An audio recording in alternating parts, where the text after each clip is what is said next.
Hello neighbors, it's Brad here at eTrailer, and today we're taking a look and installing the Roadmaster base plate on a 2025 Buick Encore GX. Now this is what your base plate is going to look like when it's installed and you're just normally driving it down the road. And Roadmaster's done a really good job of keeping everything in this lower grille nice and in line, so you have all the hookups for your flat toe components nice and low. And I was able to salvage quite a bit of this honeycomb grille while putting them all in place. So it really does a good job of maintaining the aesthetics as much as possible by having everything pretty well recessed, yet still having all the usability of being able to open up your 6-pull latch, and your safety chain loops are just slightly out enough to where you can hook those in, but everything else is pretty well hidden. So a really clean look overall. And then when you're ready to flat toe, it's super easy. You'll just grab your arms and you'll see this spring-loaded clip here. It's just a simple quarter turn, twist, and it locks in place. Whenever you're ready to remove it, same thing, you just pull this quarter turn and it pops out. Now there's going to be 5 main components that are going to be required at minimum to flat toe any vehicle, and the Buick's not going to be any different, except you are going to need a battery disconnect, or you're going to have to manually pull the battery cable off each time you flat toe. And we installed a Roadmaster battery disconnect on ours today, and it's a great way to do it. But as far as the 5 main minimum components, the first thing we'll have is the base plate, and that's going to attach to the frame of the vehicle and become the structural mounting point for all of our connections, but also allow us to be able to tow it down the road by attaching to our tow bar. And the tow bar is going to be the connection point between the base plate and the hitch on the RV. And just like towing a trailer, you have your safety cables that'll go onto the loops on the base plate, and that way in case of any disconnect, you're going to have those cables still holding on to the vehicle.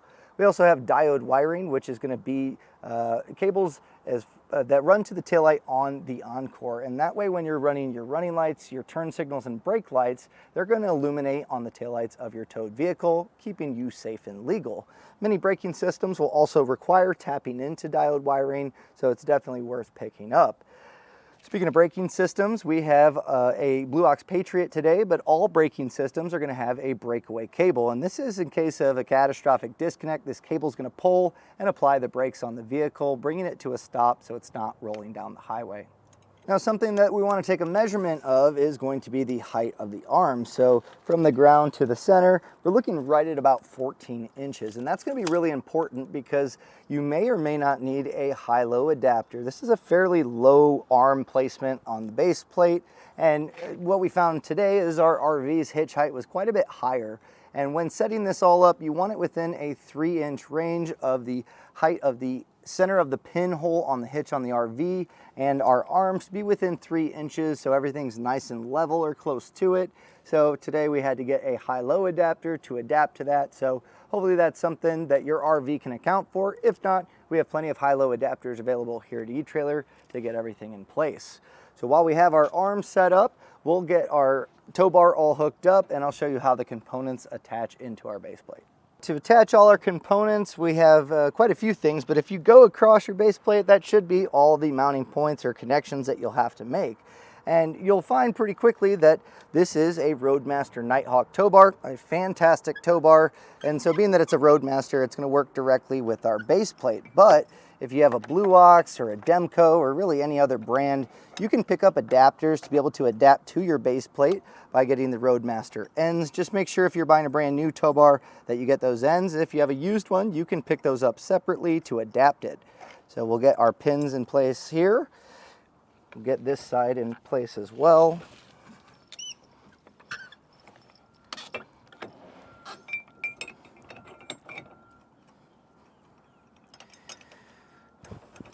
And then we'll just have our safety cables, which you can see work really well to be able to hook up. It sticks out far enough. It's not going to make contact with our fascia. We also have our diode wiring. And then finally our breakaway switch cable. Now with all of those in place, all that's left to do is get our vehicle set up in flat tow mode, and then we're ready to tow our Buick Encore down the road. Now that we have it hooked up, you're probably wondering what's it like to install. And this isn't exactly the easiest base plate I've done. It's not the hardest, but there's multiple pieces to get this to work. And there's trimming and drilling required, which is pretty standard for a lot of vehicles. And the fascia is going to be coming off, and I highly recommend while you have that fascia off and doing your base plate to get the rest of your components set up. That way you can cleanly run all the wires and get all of your components set up. Now, if this is something that you're going to be doing on your own, the video is going to help you step by step to make sure you get it installed. But if you watch it and decide that maybe it's beyond what you're going to want to do, maybe you don't have the place to do it, the tools to do it, or even the want to do it, you can use our dealer locator to find someone close to you to get it installed for you. But watching the video will definitely help you decide whether or not this is for you. And for you DIYers that are going to be powering through to get this done, let's get this knocked out. Follow along on our install video, and it shouldn't be too many problems. We'll have this knocked out in no time. To begin our installation, we're going to get our hood open, and we're going to start removing a lot of hardware to get our fascia taken off to get the base plate put in place. So that brings me to a point of any hardware that you take off, highly recommend having a nice organized spot, because when you put everything back together, it'll be a lot easier. So the first thing we're going to need is a T15 Torx screwdriver or bit, because we're going to be removing some hardware right above the radiator support. We'll find the first screw on this plastic tab. The remaining ones are right along where the fascia kind of meets the hood. So it says in the instruction that there's 3 on each side. I actually have 4, so just go along here. We'll get all 4 of these taken off, and then we're just going to repeat that same step on the other side.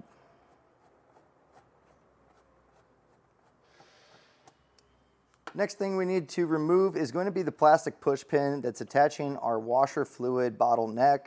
Now, once we get this off, we should be able to get this pulled out. So with any plastic push pin, you'll find that there's going to be a slot, and a trim panel tool works really well to be able to get that center portion raised up. And then as long as you get both of them together, that's really what you're looking for. If you do pull out the center and the bottom part's still there, just make sure that you get those attached. That way you're keeping everything, together. And you don't have to use a trim panel tool. These are really, really nice for plastic push pins, but a flathead screwdriver will accomplish the same thing. So with that out, we should be able to just pull this out pretty easily. This just has some O-rings that pops in, so we'll set this aside for now. We'll now head underneath the front fascia, and we're going to need a 7mm socket to remove some screws. And on each side, it should be the same. We have this underbody panel, and we'll have a 7mm screw here. And then as you go forward, you'll have ones here.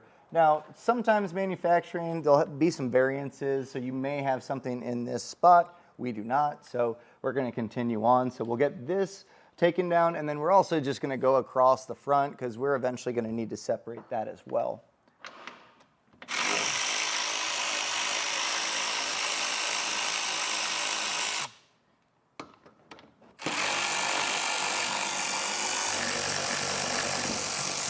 We're going to continue on with our 7mm socket, and we're just going to get this whole underbody skid plate taken down.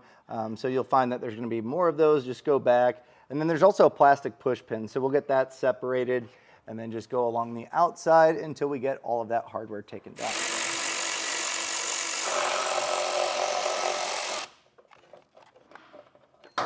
Once you have all the hardware out, it may start to drop down on you. If you just pull this towards the rear of the vehicle, we can take this down and set it aside.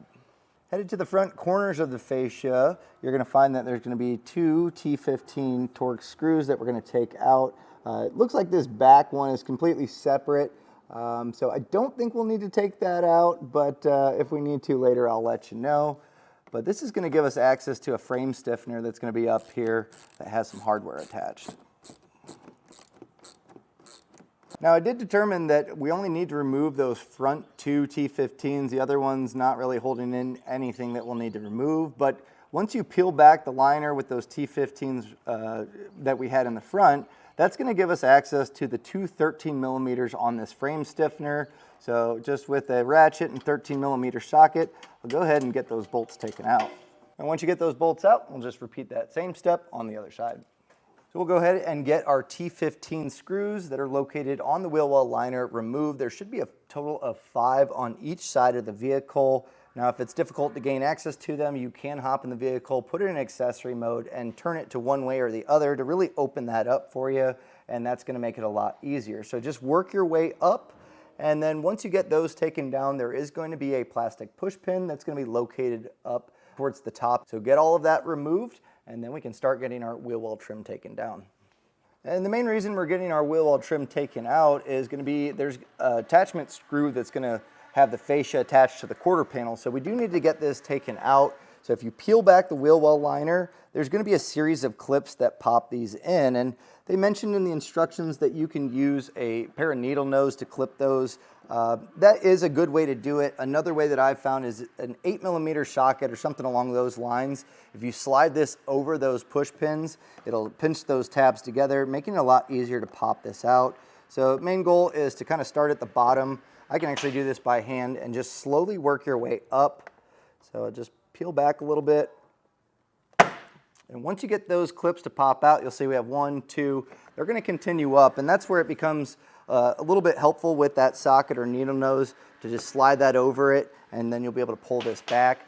And we're just going to want to work our way to about this portion. So again, with those series of clips, just keep a little bit of pressure on it and just pry back. Just be careful you're not scratching or damaging. And this is where it's really important. Don't peel this back anymore because that's where that crease can occur. The main thing is we're gaining access to the small 7mm that's located right here. Pretty tight here. I have a very small 1/4-inch ratchet that I'm able to gain access to this to get it out. You can also use a 7mm wrench, whatever works best for you to get this removed. There's also going to be this electrical connector on a reflector that we want to remove as well, and that's really easy to do. You just peel back that red locking tab, just slide it, and then there's a push pin that you just push on that tab, and we should be able to get this to separate. Just be gentle with these. They're pretty small here.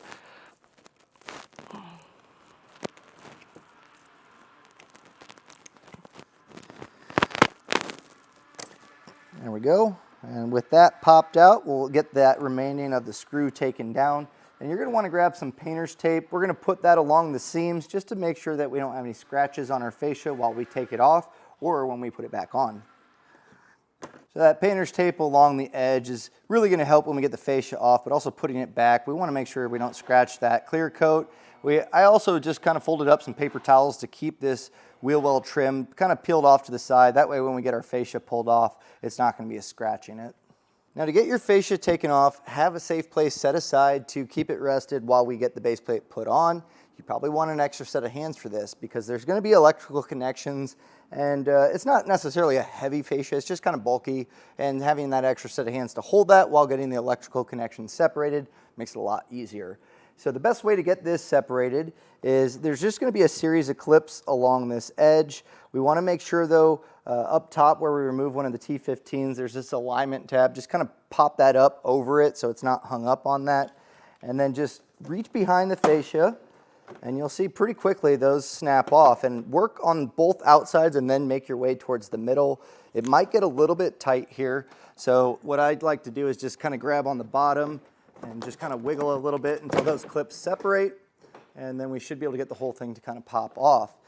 Now, I did mention those electrical connections. It looks like we have one here for sure on the passenger side, and that's going to be, again, just one of those locking red clips. So pull that back, and then we'll get this plug separated. And if you're struggling with this, sometimes these are not easy to get able to separate. You can put a small flathead screwdriver and wedge it under there, and that's going to make it a lot easier for you. And also there is a plastic clip here on the reservoir bottle for our washer fluid, so if you need a little bit more leverage to be able to get this to separate, you can slide that off. It looks like we just had that one electrical connector. If yours has more, obviously get those separated, and then we'll set this aside. I've marked this out with a little bit of a paint marker. It might be hard to see here, but this is rubber, so you can really use, I'm just using a utility knife here to just cut down and then just kind of run along this edge from this flap. So I'm going to go from this back side here and cut through that. Now this portion starts to get a little bit more plastic, so if you need to, you can use a Dremel, you can use really any cutting method that you may have. Just be careful because you do have obviously some cooling here and compressed lines. So we want to make sure we don't damage that, but I'll just trim this back. Now as I cut back, I noticed that we do have this plastic portion and we want to separate this completely. So I just have a pair of tin snips that I'm going to cut through here. And this is to separate that lower air dam because we are going to be removing that. And this is a great way to be able to separate it. So I'll just cut through here again, just making sure you have those AC lines, condenser lines that you want to make sure you're not making contact with or damaging. So once we have this cut, we'll just go ahead and repeat on the other side. Now right where we cut, if you go straight down, you'll see where the air dam attaches to this plastic bracket, and there's just a small tab that's keeping that in place. So if you need to, you can use a flathead screwdriver and just pull that out. It'll be the same on the other side. Now we're not going to be replacing this air dam, so you can do whatever you want with it, but it's not going to allow our base plate to fit, so we're going to throw ours away.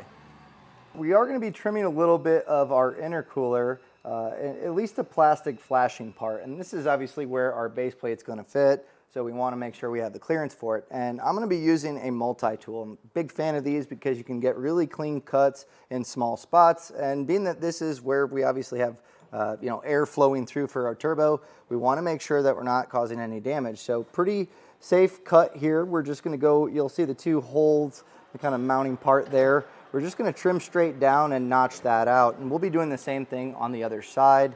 On the driver's side, there is this little plastic snap place. I'm going to basically use that as my reference to be able to get a nice clean straight line. So I'll go ahead and get this cut out.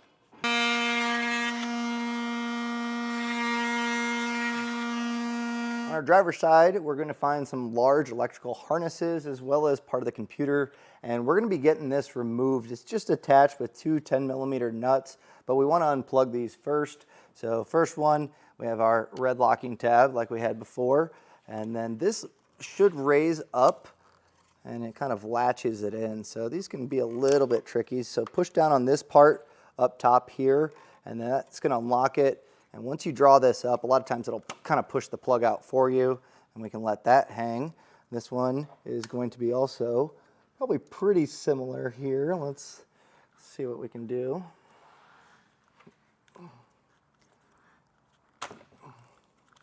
That slid off its own little holder there, which is fine. It gives us a little bit more room to work with. And it does look like there's a locking tab on the back, so I'll just kind of pry that back a little bit.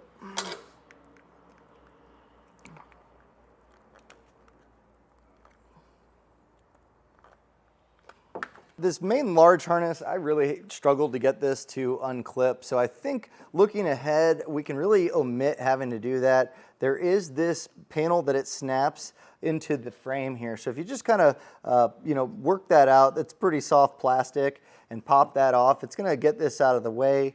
And then once we remove the 10mm nut here, as well as the one up top here, we should be able to take this whole thing and set it aside, and that's going to open up area for us to get our base plate in.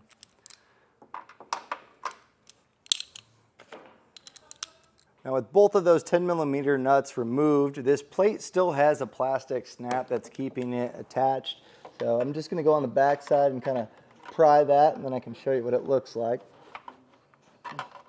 I got this popped out, and this is the portion that slides into this hole.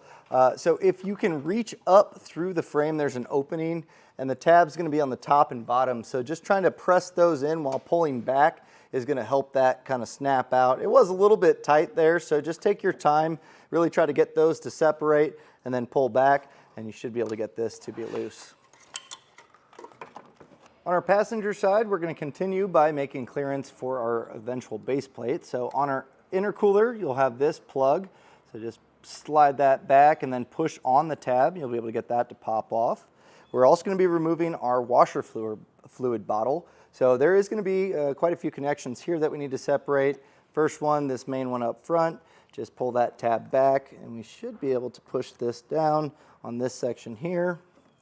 And we're going to want to pop these out of the holders that they have because we will be removing this whole bottle. We also have one down here. Same thing. With the electrical connections separated, we are eventually going to need to pull off the hoses that have the fluid running through it. But Hopefully my goal is to get our reservoir loosened up with the 10 millimeters. So up top, we're going to probably want to use a ratcheting 10 millimeter wrench. And then we have one that you're probably going to want an extension with a 10 millimeter socket, and then one more that's on the inside here. And I think if we get that all loose, we'll be able to kind of tilt this and then pull off our hoses to where we don't lose all of our washer fluid. If you have a cap or something that you can plug over that, that's a great way to do it. But I don't have anything right away that I can think of to use, so we're going to try this method and see how it works.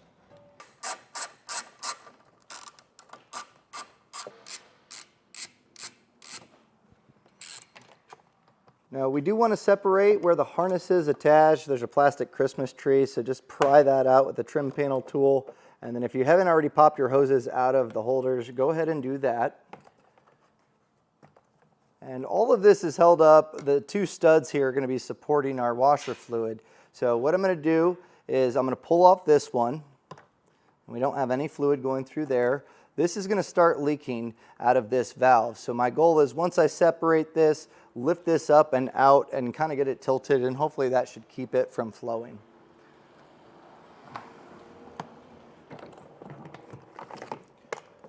And as you see, if you do that quickly, I no longer have anything coming out the bottom. It can come out the top where we remove that neck. So just kind of find a nice proper spot to where it's not going to leak out of either one. The plug that we had on our intercooler also has some plastic attachment points. This one just goes on the stud. And if you want to, you can also get this plastic Christmas tree popped off. And that's because we're going to have our braces. They're going to go on the side here. So we want to make sure that we have this nice and open. Now grab the brace that looks like this. There's going to be two of them, and these are designed to fit right into this pinch weld area on the outside of the bumper beam. And have a paint marker ready because this is going to be our template for drilling out holes to get everything mounted up. So you'll see this notch here. That's going to go in line with the welds that we have here. And you'll start to see this groove will fit in there pretty well. So get that in place and then get that notch to where it's right at the edge of that pinch weld. And that should be the spot that we're looking to mount it. So I'm going to get this kind of leveled up. Again, that notch fits really well there, so I'll mark this one out as well as the back, and then we can repeat that same step on the other side. So now that I have those marked out on both sides, I'm going to take a punch and just create a nice dimple for us to begin drilling. And we're going to be using a 1/13/32 drill bit. If you want to, you can start with a smaller one and get that through the pinch welds and then enlarge it. That might be a little bit easier for you. But either way, we're going to just drill these out. We need to go to our bumper beam, and there's going to be 4 bolts on each side that are attaching the bumper beam to the frame rail, and it is going to be supported along the center portion. And what's going to happen is our base plate is going to go back over this, and we're going to need to put some pipe spacers in place and then put new hardware in. So the first thing we'll do is get all 4 of these taken out on each side. 15 millimeter socket will accomplish that.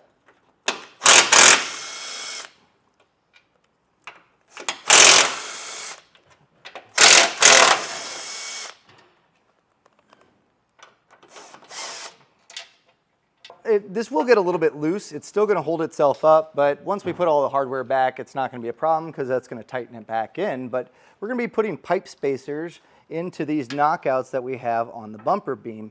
And you'll find in the kit that there's going to be 2 different sizes. So one is a 1 5/8, one is 1 1/2. The 1 5/8 is going to be slightly longer, and that's the one that we're going to put on this inside here. So it's just going to slide into place here. And then our bolts eventually are going to go through the base plate and into these pipe spacers. So get 2 of those in place on each side of the bumper beam. At this point, you're going to want an extra set of hands. The base plate is rather cumbersome, and we're going to be threading our hardware in place through those pipe spacers and through the base plate to get it all lined up. So you may have to move that bumper beam to get this bolt to pass in. We're just going to get a few threads started on each of them. And the combination of hardware that we have, you can see we have a shoulder bolt, and we have a flat washer and a split lock washer. So make sure you have those in place. And I have Dan here helping me get our base plate up. So as we raise this up, just line those inside holes with the pipe spacers. And as I mentioned, you may have to lift that bumper beam up a little bit just to get those threads started. And we're going to do this for all 4 of those spots.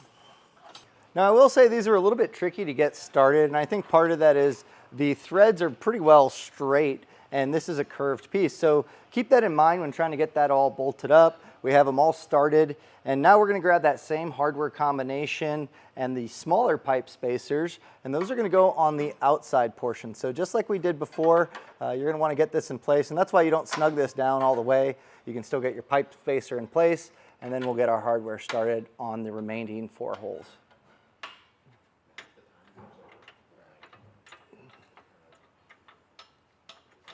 We're going to grab our plate that we used as our template to drill out, and that's going to wedge between the base plate, and it's going to be on the outside portion of where we drilled. So it's going to sit at a very odd angle for a little bit.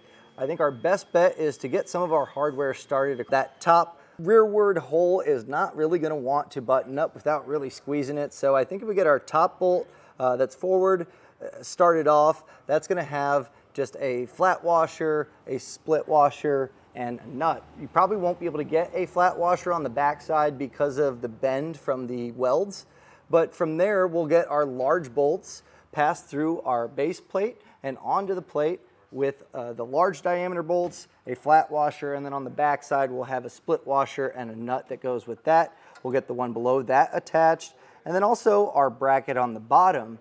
We have our large shoulder bolt that we're going to pass through with a flat washer, and then finish that up with a flat washer, split washer, and nut. Now this is side specific. There's this bump up where we remove those 13mm bolts. You're going to want to make sure that that notch is right there, and that the 2 holes on the top of the bracket are behind the bracket that we put in place, but also somewhat aligned. Once you have all the hardware in place, or at least snug down on that side, you can repeat the same steps on the other side. And from there, we're going to just snug everything down before coming back with a torque wrench. So you don't need to get crazy when snugging it down, but you do want to make sure that you're saving yourself some time with wrenching with the torque wrench. And all of those torque wrench values are found in the instruction manual. So make sure that you're changing your torque values according to the hardware that you're tightening down. And that way, long term, this will be tight enough to stay in place for towing it down the road, but also not too tight, putting stress on any of the hardware. If you need a torque wrench to accomplish this, we do have them available here at eTrailer. You can generally go to an auto parts store and rent one for free. This is just going to make sure that you have everything tightened down properly. So we officially have the base plate installed, and chances are you're going to be doing the rest of your flat toe components at the same time. Highly recommend doing that, because with the fascia off, it's going to allow you to get everything hooked up nice and clean up front and route those wires safely. So we will be coming back a little bit later once we get all of our components mounted up, and I'll show you how to trim the fascia to get it put back in place. But we can get our computer all mounted back up with that hardware and plugged back in, and the same thing's going to go for our washer fluid bottle. That's one less step that we have to do later on. So the marble stuff I like, although I like it a lot less now. So I've gone ahead, I got my components mounted up. So our breakaway switch, they do put this in an orientation where this top metal piece, no matter the brand of your braking system, all the breakaway switches are very similar. You're going to want it in this orientation, because that's going to put it low enough to where when we slide this in, all the cuts that we are going to make, it's going to be in one plane. Makes it a lot easier and cleaner. So make sure you get that mounted up in this orientation. And also with diode wiring, you can see I just have my raw wire here. I'm going to wait to put my plug on until we have the fascia on. That way we're not having to trim out around that plug. So it definitely makes it a little bit easier and generally a lot cleaner with the finished product. So this is what we have set up. And at this point, we do need to modify the fascia just a little bit for it to fit. And I'll show you how to do that. First thing we'll modify is going to be the foam insert that rests against the bumper beam, and it's just a small amount of trimming to account for the base plate. So if you look for these little U-shaped designs, if you cut on the outside, I'm just going to be using my pocket knife and just run through here. You should be able to get that to separate. And then once that's cut, we can actually remove that portion from the fascia. So it just has a tab here. Slide that out, and I'll just finish my cutting.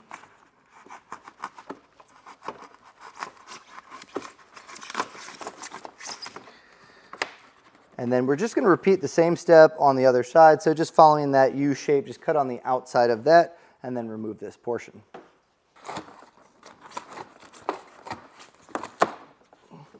Now with that trimmed out, grab an extra set of hands and we're going to mock up our fascia to determine exactly where we need to trim out on the lower grille. So we'll see that our safety chain loops are wanting to kind of poke through this section and it's right in the middle. That's what we're looking for because our diodes are also going to go through here. So we may need to cut out this section. I don't think it's going to be able to fit over that safety chain loop that well. And then of course where the receiver openings are going to be, this will need to be cut out, as well as our breakaway switch. So what I like to do is you can grab a paint marker and just kind of mark out where you need to trim, or you can just use a pair of snips and start cutting these. And as you start to cut and find the tight spots, it should draw that fascia back in. And once you get it to draw in, then you can begin the reinstallation process of the fascia. So just make sure that you're, if you already attached your computer, make sure that's done, your washer fluid bottle, the neck for it, and all of the electrical components. So just take your instruction manual, work your way backwards, and then you'll have everything reinstalled. So I'll get this cut out, I'll get this reinstalled, and then I'll show you exactly how it looks. So I got my fascia all drawn in, I got it all put back together. So at this point we have our base plate all installed. I'm going to go ahead and get my diode wiring in place, and now you can kind of see why I left that. You would be able to cut out this whole section and have it already mounted up if you really wanted to, but this is a lot easier, I've found, to get a nice clean fit. So as far as looking at the cutting, you can kind of get an idea of where it all comes out, and you can kind of mimic that with your base plate, and it should be relatively close. So at this point, I'll get the diode wiring finished up, and then once you have that, you can take your arms, and these will just slide in, quarter turn, and then they're going to pop in place. So you just rotate around until you hear that snap. It's good to go. And then we'll have all the mounting points for the rest of the components. We'll get our vehicle in flat tow mode, and then we're ready to hit the road. And that was a look and installation of the Roadmaster base plate on a 2025 Buick Encore GX.